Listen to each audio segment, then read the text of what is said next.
எனக்கு ஒரு யோசனை தோணுதுரா. என்ன சித்தப்பா? என் கூட வா, நம்ம 2 பேரும் போய் போலீஸ் ஸ்டேஷனுக்கு போய் கம்ப்ளைண்ட் கொடுத்துருவோம். கம்ப்ளைண்டா? யார் மேல என்னன்னு கொடுக்க போறீங்க? பாண்டி மேலதான். என் தங்கச்சி பொண்ணை கெடுக்க முயற்சி பண்ணிட்டு தப்பிச்சு ஓடிட்டான்னு கம்ப்ளைண்ட் கொடுப்பாட்டா. கம்ப்ளைண்ட் கொடுப்பா, அப்புறம் போலீஸ் பாட அவன் பாடு.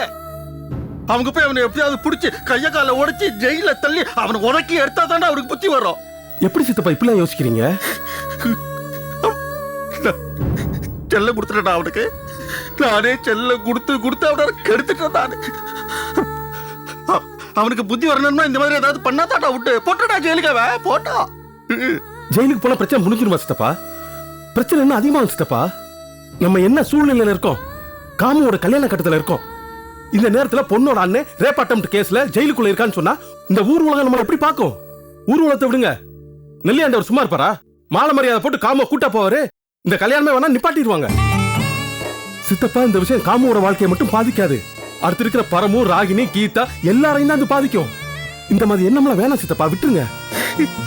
என்னடா கொதிக்குதுரா, மனசு கொதிக்குதுரா. அவன் பாட்டுக்கு பண்றத பண்ணிட்டு ஓடிட்டா. இப்ப நம்ம கடந்து தவிச்சுக்கிட்டு இருக்கோம்ல. நானு ராசப்பா மாதிரி பாண்டி ஆயிரக்கூடாது பயந்துகிட்டே இருந்தேன்டா. பயந்துகிட்டே இருந்தேன். இப்ப தோணுதுடா அதுக்கு. அவன் ராசப்பா மாதிரி ஆகணும். அப்பதானே அவனை வீட்டுக்குள்ளே நிறுத்தி அவனை பூட்டி வச்சு அங்கேயும் போகாம பார்த்துப்பேன்ல. ஜாகிரதா, இப்படி எல்லாம் நடக்காதுல்ல இனிமே. இப்படிலாம் பேசாதீங்க சித்தப்பா. உங்க வாயிலிருந்து இப்படிலாம் ஒரு வார்த்தை வரக்கூடாது. பாண்டி மேல என்ன தப்பு இருக்கு? நல்லா யோசிச்சு பாருங்க. முன்னாடி அவன் எப்படி இருந்தான்? வீட்டுல இருப்பான், இல்லைன்னா என் கடையில இருப்பான். வேற எந்த கெட்ட குணமா இருந்துச்சு அவன்கிட்ட? மகாங்கிற ஒரு விஷயம் அவனை அடியோட மாத்திருச்சு. இதை சரி பண்ணலாம் சித்தப்பா. அவன் கவனத்தை முதல்ல திசை திருப்பணும். அவனுக்கு ஒரு வேலை ஏற்பாடு பண்ணுவோம், இல்ல தொழிலை ஏற்படுத்தி கொடுப்போம். பாருங்க, அவன் பழையபடி நல்லவனாயிருவான். பாண்டிய பத்திய கவலை உங்களுக்கு வேணாம் சித்தப்பா, சரியாயிரும். அவன் நான் எப்படி தேடி கண்டுபிடிச்சு கொண்டு வரேன். நான் பாண்டி வந்தான்னு விசாரிச்சுட்டு உங்ககிட்ட ஒரு உதவி கேட்கறதுக்காக தான் வந்தேன். என்ன கோபி, என்ன வேணும்? கல்யாண விஷயம் சித்தப்பா. உண்மையை சொல்றேன். எனக்கு இப்ப இருக்கிற மனநிலைமையில மகான் இல்ல, எந்த பொண்ணுமே என்னால கல்யாணம் பண்ணிக்க முடியாது. நான் இத மகாட்ட நேரடியாவே பேசிட்டேன். இப்ப கூட நான் அதுக்கிட்ட பேசிட்டு தான் வரேன். முதல்ல இப்ப கல்யாணம் வேணாமாண்டேன். கேட்கல. சரி, டைமாவது கொடு, கல்யாணம் நடக்கட்டும், டைம் கொடு. 1 வருஷம் 2 வருஷம் டைம் கொடுன்னு கேட்டேன். இல்ல, சொன்ன தேதியில கல்யாணம் நடக்கணும்னுச்சு. அதுக்கு புரியல. என்னால அதுக்கு மேல புரிய வைக்க முடியல. அதுக்காகத்தான் சித்தப்பா உங்களை நான் பார்க்க வந்தேன். நீங்க மகா கிட்டையும் பேசி அப்பா கிட்டையும் பேசி இந்த கல்யாணத்தை 1 வருஷம் தள்ளி வைங்க சித்தப்பா.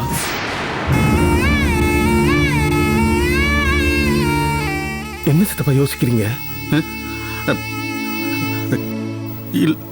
இல்ல கோபி, அது கஷ்டம்டா. அது நீங்களே இப்படி சொன்னா எப்படி சித்தப்பா? ஆமாண்டா கோபி, அது இப்ப நம்ம இந்த பார், நான் சொல்றது உனக்கு கொஞ்சம் வருத்தமா தான் இருக்கும். ஆனா இருந்தாலும் எல்லாரும் சேர்ந்து இந்த முடிவுக்கு வந்துட்டோம்டா. உனக்கும் மகாவுக்கும் 15ஆம் தேதி கல்யாணம்னு. 15ஆம் தேதி இந்த கல்யாணம் நடக்கணும். அப்பதான் நல்லது.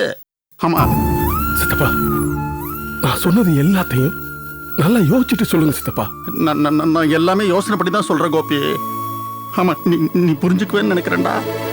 ஏண்டா, தள்ளி போறதுனால யாருக்கு என்ன ஆக போகுது சொல்லு? பிரச்சனை மேல பிரச்சனை தான் வந்துகிட்டே இருக்கு. உனக்கும் மகாவுக்கும் கல்யாணங்கிறது முடிவு பண்ண விஷயம் இல்லையா? அப்புறம் எதுக்கு தள்ளி போடணும்? இது பாரு, நீ தள்ளி போட முயற்சி பண்றது நம்மளோட குடும்பத்தோட அமைதியை தான் கெடுக்கும். ஆமா, நீ வேணா பாடுற பாண்டி பையன் ஏன்டா அப்படி எல்லாம் பண்றான்? மகா தனியா இருக்கா, அதனாலதானே அவனுக்கு இப்படி ஒரு எண்ணம் வருது. இப்படி எல்லாம் ஆட்டம் போட்டுக்கிட்டு இருக்கான். உனக்கும் மகாவுக்கும் கல்யாணம் ஆயிடுச்சுன்னா இப்படி எல்லாம் பண்ணுவான். அவன் இப்படி ஒரு எண்ணம் வருமா அவனுக்கு? யோசனை பண்ணி பாரு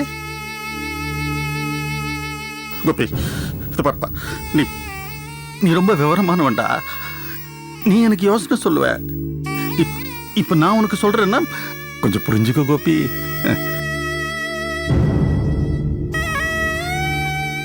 பாண்டி வந்தா தகவல் சொல்லுங்க சித்தப்பா, வரேன். ஒரு நிமிஷம் கோபி. என்னவோ சொல்லு. நாளைக்கு காலையிலடா அந்த கல்யாணம் கச்சேரி. என்ன, நீ நாதஸ்வரம் வாசிப்பேன்னு அட்வான்ஸ் வாங்கிடமாடா. 7-9 முகூர்த்தம், மறந்துடாத. ஓ கோபி, ஜாகிரதையாடுறா. பயமா இருக்கடா எனக்கு. பாண்டியை நினைச்சா எனக்கு பயமா இருக்கடா. அவன் எந்த நேரத்துல என்ன பண்ணுவான்? உன் மேலேயும் கோவமா இருக்கான்டா அவன். ஜாக்கிரதை. ஆமாண்டா, இந்த பாருடா, உங்க அண்ணன் அவன் எங்க போனா என்ன பண்றான்னு யாருக்கும் தெரியல. இவன் பாண்டி பயக்கட்டி இப்படி ஆயிட்டானே. நீ ஒருத்தன் தாண்டா எங்க புள்ளையா. விவரமா இருக்கடா. ஜாகிரதை கோபி.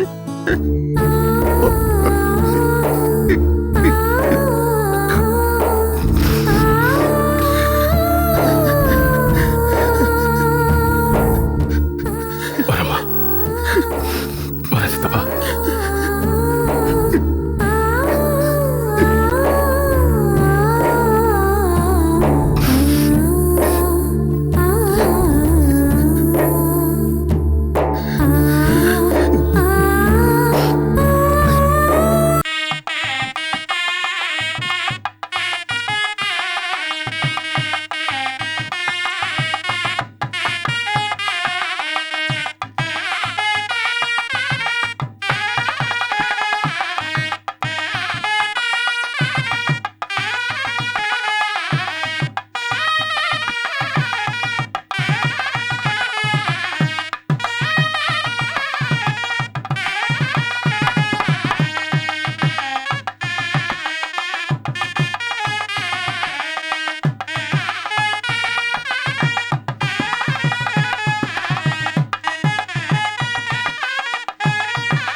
ஹாய்.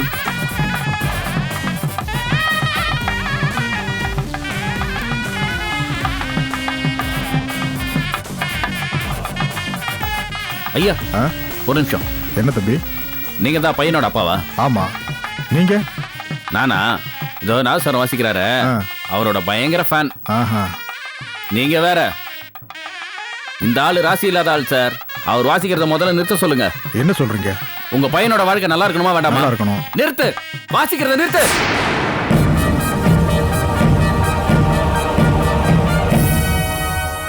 சூப்பர். எங்க சார் பிடிச்சிங்க இந்த ஆள?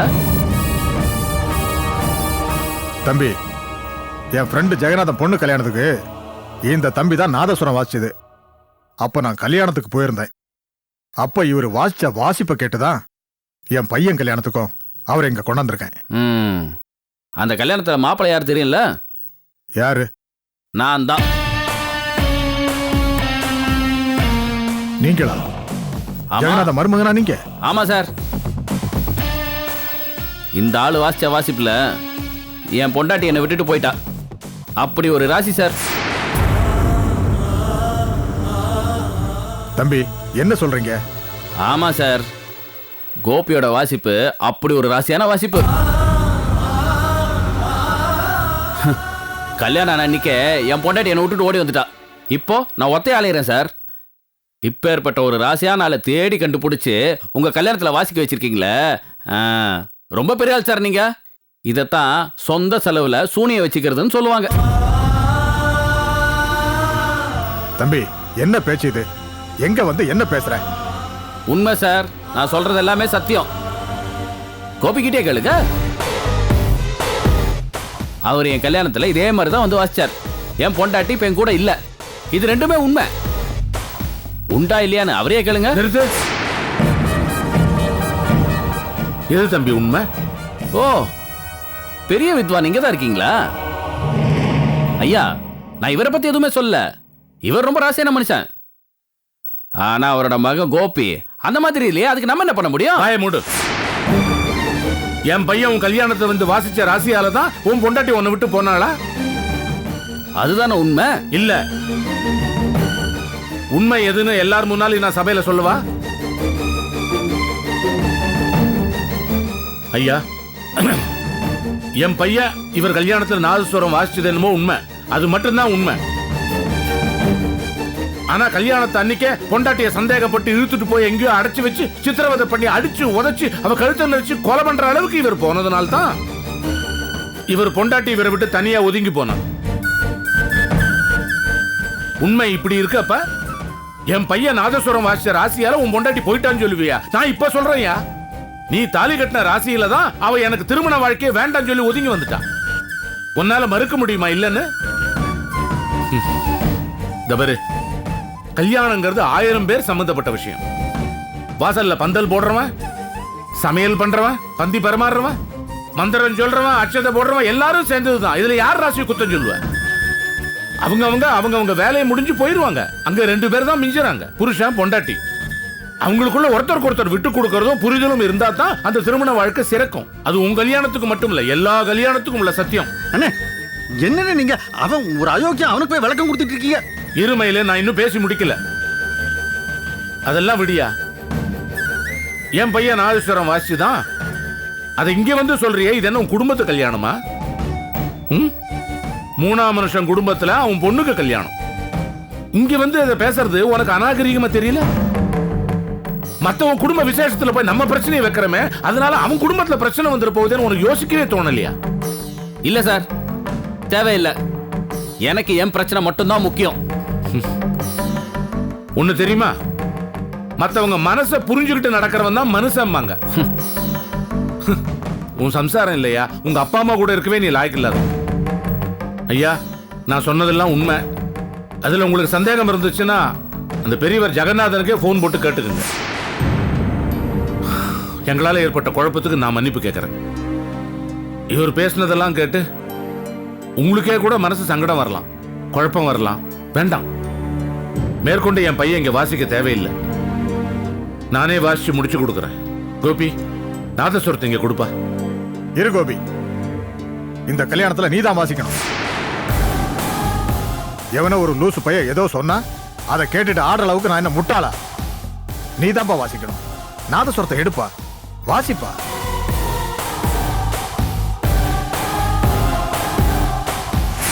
வாசி கோபி.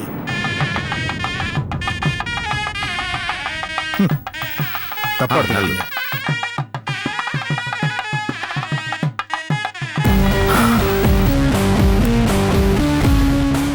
அடுத்தவன் குடும்பத்துல நுழைஞ்சு குழப்பத்தை ஏற்படுத்துறதை நிறுத்திட்டு முதல்ல உன் குடும்பத்து குழப்பத்தை தீர்த்துரு. சம்சாரத்தை கூட்டிட்டு போய் நல்லபடியா குடும்பம் நடத்துறது பாரு. நடத்தி காட்டுறேன். என் பொண்டாட்டி கூட ஒழுங்கா குடும்பம் நடத்தி காட்டுறேன். நல்ல விஷயம் தானே அது. நல்ல சிரிச்சபடியே சொல்லலாம்ல. முகமே அப்படிதாங்கிறியா? சரி.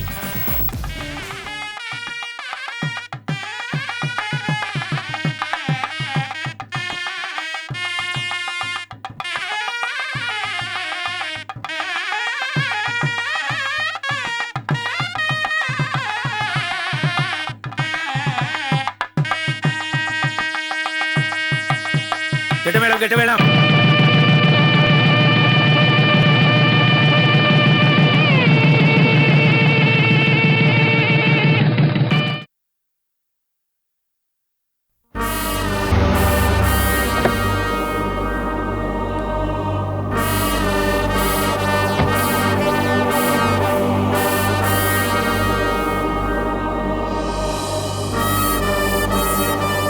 மறுபடியும் வந்துட்டீங்களா? ஏங்க உங்களுக்கு வேற வேலையே இல்லையா? எத்தனை தடவை சொன்னாலும் ஏன் இப்படி திரும்ப திரும்ப அதை டார்ச்சர் பண்றீங்க? ஏங்க, அன்னைக்கு சொந்தக்காரர்களை கூட்டி வந்து தேவையில்லாம பேசுனீங்க. நான் தான் சொன்னோம்ல, மலர் மனசு மாட்டோம், கொஞ்ச நாள்ல கொண்டாட விடுறோம்னு. ஏங்க இப்படி அடிக்கடி வந்து தொந்தரவு பண்றீங்க? சொல்றத புரிஞ்சுக்கணும் மாப்ள. இல்ல மாமா, அது வந்து உங்களுக்கு எந்த ஊரு? கோயம்புத்தூர் தானே? அப்புறம் எதுக்கா இங்க வந்து தங்கி இருக்கீங்க? மலர் வரேன்னு சொன்னா கூட்டிட்டு போங்க. கரெக்டுங்க. நான் ஊர் கிளம்பிட்டேன். கடைசியா மலரை பார்த்து சொல்லிட்டு போலாம் தான் வந்தேன்.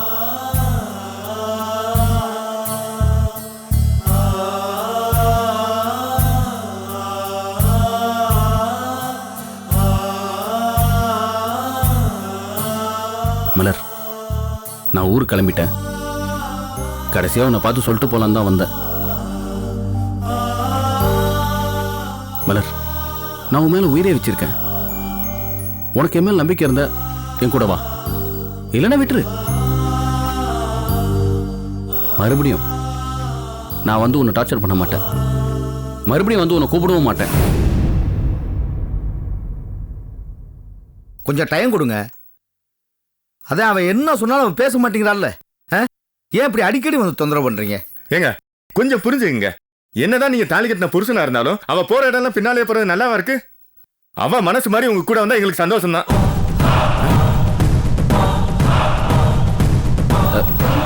மலர், நீ நீ என் கூட வரியா? என் கூட வந்து வாழ போறியா? எனக்கு எனக்கு ரொம்ப சந்தோஷமா இருக்கு தெரியுமா? மாமா, இனிமே மலரை பத்தி நீங்க எந்த கவலையும் பட தேவையில்ல. நான் பத்திரமா பாத்துக்கிறேன் மாமா. நான் மலரை சந்தோஷமா வச்சுக்கிறேன். என்னம்மா? அக்கா, ஆமாப்பா, எல்லாத்தையும் யோசிச்சு பார்த்தேன். போறதுன்னு முடிவு பண்ணிட்டேன். என்னக்கா இது? என்கிட்ட கூட சொல்லாம போற? நல்லா யோசிச்சுதான் முடிவெடுத்திருக்க ரோஹிணி. அண்ணே, அப்பாவை நல்லபடியா பாத்துக்கோங்க. மலர், வேணா ரோஹிணியோ இல்ல உங்க அண்ணியோ துணை கூப்பிட்டுக்கங்க. வேண்டாம், நான் உங்களை நம்பி வரேன். மாப்பிள்ள, மலரை பத்திரமா பாத்துக்கோங்க மாப்பிள்ள. மாமா, நீங்களும் வேணா கூட வாங்க. சரி, இந்தா. வேண்டாம், நான் போயிட்டு வரேன். அப்படியா? ரொம்ப சந்தோஷமா, மனசு நிறைஞ்சிருக்கு. இவ்வளவு தைரியம் இருந்தா போதும் எனக்கு. சரி, சரி, கிளம்பு. நாங்க கிளம்புறோம். சரி, வரேன். கிளம்புங்க.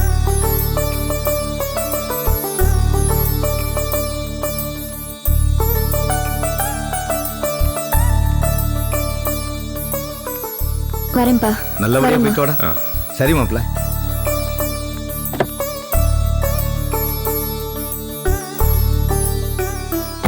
நாங்க கிளம்புறோம் மாமா. மலரை சரி, பத்திரமா மாப்ள. பாத்துக்க. வரேங்க.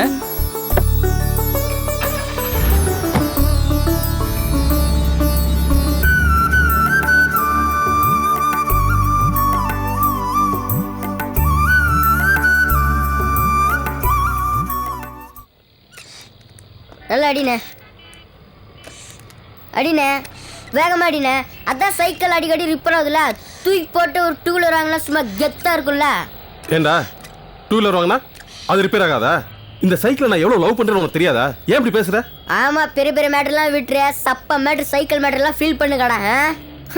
நீ ஏன்டா இப்படி என்ன குத்தி காமிக்கிற? என் ராசி அப்படி இருக்கு. ஏதோ என் மனசுல பட்டு சொன்னேண்ணே, பெருசா ஃபீல் பண்றீங்க. அடிண்ணே, பார்த்துண்ணே, காத்து ஓவராய் பஸ் டயர் போகுது. அண்ணே அண்ணே, அங்க பாருண்ணே,